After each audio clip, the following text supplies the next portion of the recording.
अगर आप हरियाणा राज्य में SDM, DSP, deputy superintendent of police या tehsildar, naib tehsildar, block development and panchayat officer, साथ ही साथ district food and supply controller, assistant registrar, assistant excise and taxation officer, traffic manager, district food and supply officer, assistant employment officer अगर आप बनना चाहते हैं तो हरियाणा सिविल सेवा परीक्षा के लिए नोटिफिकेशन यहाँ पर जारी कर दिया गया है। इसी महीने जो है ये नोटिफिकेशन जारी हुआ है।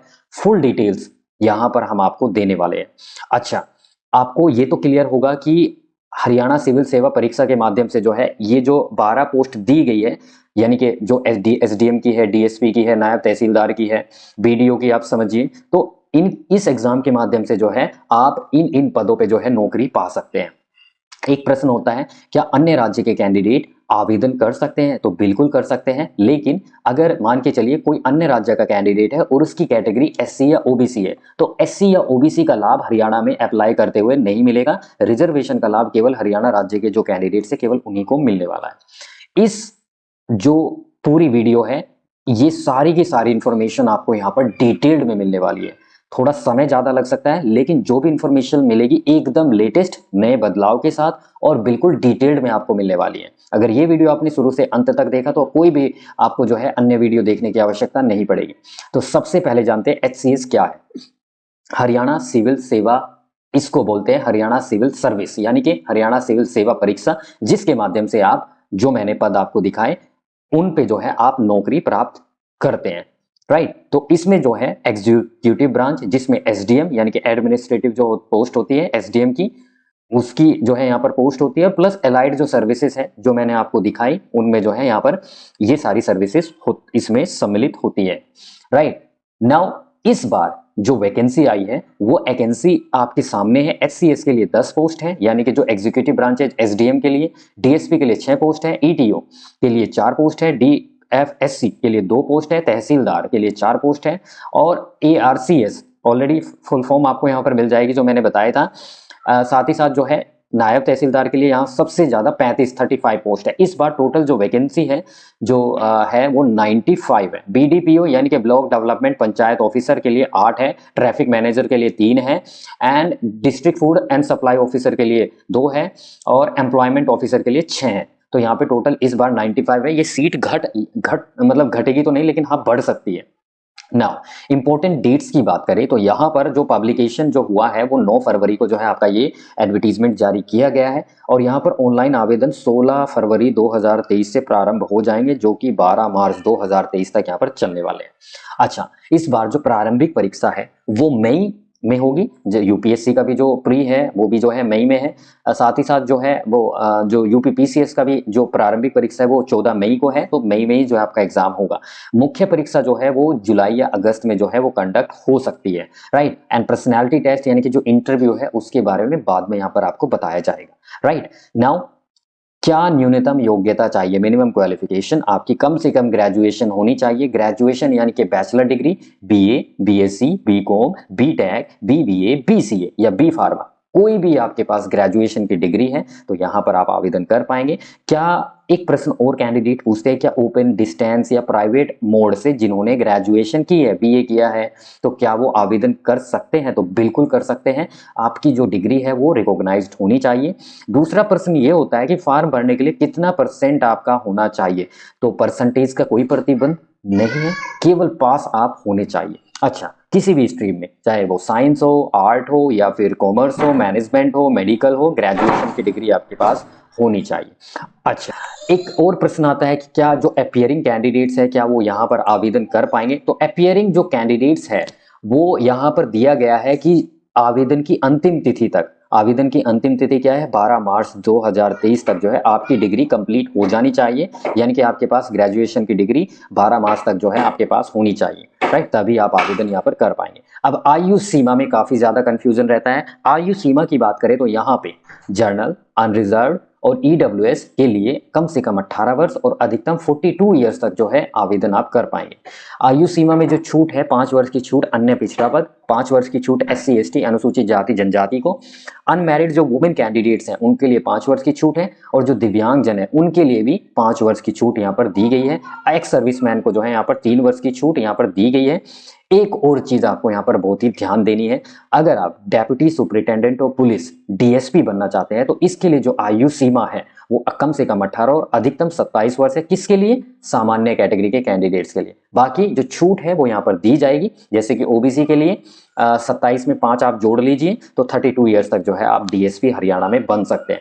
बाकी अन्य पोस्ट के लिए आप जो है 18 से 42 वर्ष के अगर आप है सामान्य और प्लस ये है तो आप यहाँ पर आवेदन कर सकते हैं। एक और महत्वपूर्ण बात, इस बार जो आयु की गणना है वो 1 जनवरी 2023 को जो है आपकी उम्र कम से कम 18 और अधिकतम 42 साल होनी चाहिए। थोड़ा और आयु सीमा को थोड़ा डिटेल्ड में समझ लेते हैं, तो मैं आपको यहाँ पर दिखा देता हूँ। जो दिव्यांगजन है 5 वर्ष की उनको छूट दी गई है। अगर candidate SC ST OBC EWS category का है तो उसको +5 ईयर्स जो है यहाँ पर आपको मिलेगा, और मैक्सिमम जो उसकी एज होगी वो 52 ईयर्स तक जो है वो आवेदन यहाँ पर कर पाएगा। EWS जो कैटेगरी का कैंडिडेट्स है और दिव्यांगजन है उसको भी यहाँ पर जो है छूट यहाँ पर दी गई है। 5 ईयर्स रिलैक्सेशन एंड +5 ईयर्स और यहाँ पर आपको दिया जाएगा।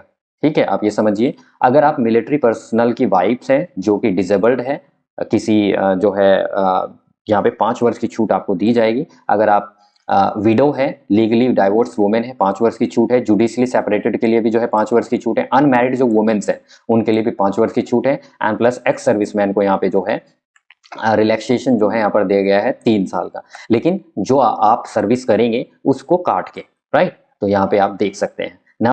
अब जैसे कि UPSC में प्रावधान होता है अटेम्प्ट का, तो इसमें कोई यहाँ पर प्रतिबंध नहीं होता है। जब तक आपकी आयु है यानी कि एज है आप यहाँ पर आवेदन कर सकते हैं। तो IAS की तरह यहाँ पर अटेम्प्ट काउंट नहीं होते हैं। अच्छा, किस पोस्ट के लिए जो है यहाँ पर शारीरिक मापदंड चाहिए? तो केवल एक ही पोस्ट है, वो है DSP की, डेप्यूटी सुपरिटेंडेंट ऑफ पुलिस। अगर आप DSP बनना चाहते हैं हरियाणा पुलिस सर्विस में तो यहाँ पर आपकी, अगर आप पुरुष अभ्यर्थी है तो 5 फुट 7 इंच आपकी हाइट होनी चाहिए, 170.18 सेंटीमीटर, और चेस्ट 33 जो है यानी कि 83.82 सेंटीमीटर, और चेस्ट फुलाने के बाद 87.63 सेंटीमीटर आपका होना चाहिए। महिलाओं के लिए केवल हाइट का प्रावधान है, 5 फुट 2 इंच यानी कि 157.50 हाइट होनी चाहिए। एंड केवल महिलाओं के लिए केवल हाइट का यहाँ पे जो है प्रावधान है। चेस्ट एक्सपेंशन का जो प्रावधान है वो केवल पुरुषों के लिए है। तो आप यहाँ पर जो है देख सकते हैं। तो आपको यहाँ पर क्लियर होगा, यहाँ पर हुआ होगा कि फिजिकल स्टैंडर्ड केवल DSP के लिए यहाँ पर जो है होता है।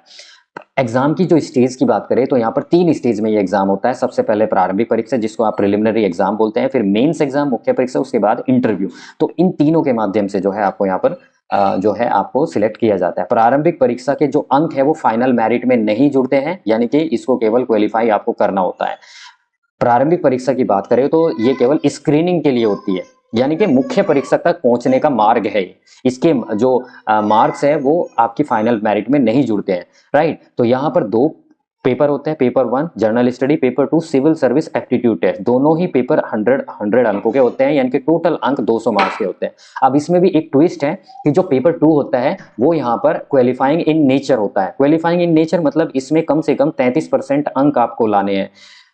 प्री एग्जाम की जो मेरिट बनती है वो दोनों पेपर मिला के नहीं बनती है, केवल एक पेपर की बनती है, पेपर 1 की जर्नल स्टडी की। लेकिन पेपर 2 में केवल आपको 33% अंक लाने हैं। इसकी जो अंक है वो प्री एग्जाम प्रारंभिक परीक्षा की मेरिट में नहीं जुड़ते हैं। तो जो मेरिट बनेगी केवल पेपर 1 की बनेगी, ये आपको समझना है। हिंदी इंग्लिश दोनों भाषाओं में जो है ये आपका एग्जाम जो है यहाँ पर होता है। अच्छा, यहाँ पे निगेटिव मार्किंग का भी प्रावधान होता है, यानी कि अगर कोई अंक आप गलत करते हैं तो 1/4 यानी कि 0.25 अंक आपके यहाँ पर काट लिए जाएंगे। पेपर 2 में 33 अंक आपको प्राप्त करने हैं। जो रिजल्ट है प्रारंभिक परीक्षा का जो है वो केवल पेपर 1 के आधार पर जो है आपको यहाँ पर जो है क्वालिफाई किया जाएगा। पेपर 2 में 33 अंक आपको कम से कम प्राप्त करने हैं, राइट। तो ये आपको ध्यान रखना है। और प्रत्येक जो पेपर है, पेपर 1 हो चाहे पेपर 2, 2 घंटे का समय आपको यहाँ पर दिया जाएगा। Multiple choice objective type questions आपसे पूछे जाएंगे, राइट। नाउ मुख्य परीक्षा का पैटर्न हम यहाँ पर समझ। तो मुख्य परीक्षा का पैटर्न समझने से पहले आपको यहाँ पर ध्यान देना है, जो मार्क्स है प्रारंभिक परीक्षा के will not be counted towards final selection. Final selection में जो है जो मेरिट बनेगी उसमें नहीं जुड़ेंगे। अब यहाँ पे जो है मुख्य परीक्षा की बात करें तो यहाँ पे 4 पेपर होते हैं। पेपर 1 में इंग्लिश रहेगा, जिसमें कि इंग्लिश एस्से रहेगा 100 अंकों का रहेगा। पेपर 2 आपका हिंदी का एस्से रहेगा देवनागरी लिपि में 100 अंकों का।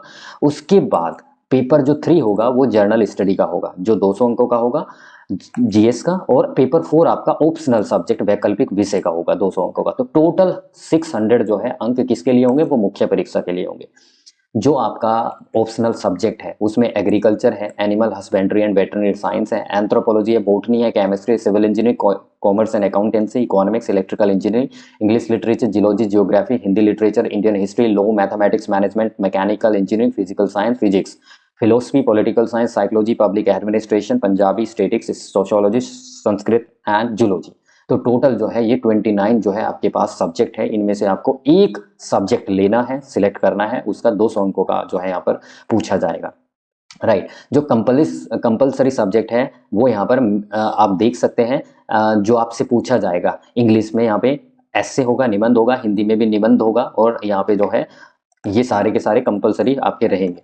राइट नाउ यहाँ पर एक और महत्वपूर्ण बात दी गई है कि कोई भी कैंडिडेट जो है कम से कम 45% अंक प्राप्त करने हैं इन ऑल रिटन पेपर्स। सभी में 45% अंक आपको प्राप्त करने हैं। मिनिमम 33% अंक आपको प्राप्त करने हैं हिंदी में, ठीक है, एंड इंग्लिश में। तो कम से कम 33% अंक प्राप्त करने हैं किसमें, हिंदी और जो इंग्लिश का पेपर आपका होगा। एंड यहाँ पे 45% जो है वो आपका यहाँ पर होना चाहिए एग्रीगेट, आप यहाँ पर समझ लीजिए, ठीक है। तो कम से कम जो आपका ये पेपर है, यहाँ पे मैं दिखा देता हूँ, जो इंग्लिश का पेपर है, हिंदी का पेपर है, इसमें 33% आपको अंक प्राप्त करने हैं और एग्रीगेट 45% आपका होना चाहिए औसत। अब यहाँ पे जो आपकी जो मेरिट बनेगी वो मुख्य परीक्षा के बाद जो है आपका अब जो इंटरव्यू होगा वो आपका 75 मार्क्स का होगा। इंटरव्यू कितने मार्क्स का होगा, 75 मार्क्स का होगा, 75 अंकों का। अब 600 नंबर तो हो गए मुख्य परीक्षा के और 75 अंक हो गए आपके इंटरव्यू के। तो टोटल जो फाइनल मेरिट बनेगी वो 675 अंकों में से जो है फाइनल मेरिट आपकी यहाँ पर बनने वाली है।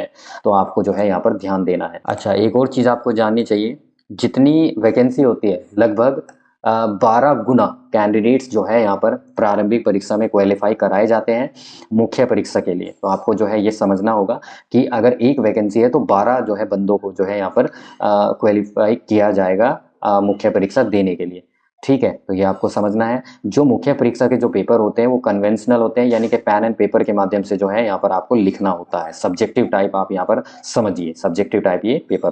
सो यहाँ पे आपको जो है दोनों ही जो आपके सभी पेपर रहेंगे वो आपके यहाँ पर इंग्लिश और हिंदी में आपके यहाँ पर रहने वाले हैं। सो इंटरव्यू आपने समझ लिया। अब यहाँ पे जो है मैं सैलरी आपको बता देता हूँ। देखिए, ग्रुप ए और ग्रुप बी पोस्ट है तो यहाँ पर अच्छी खासी सैलरी आपको यहाँ पर मिलने वाली है।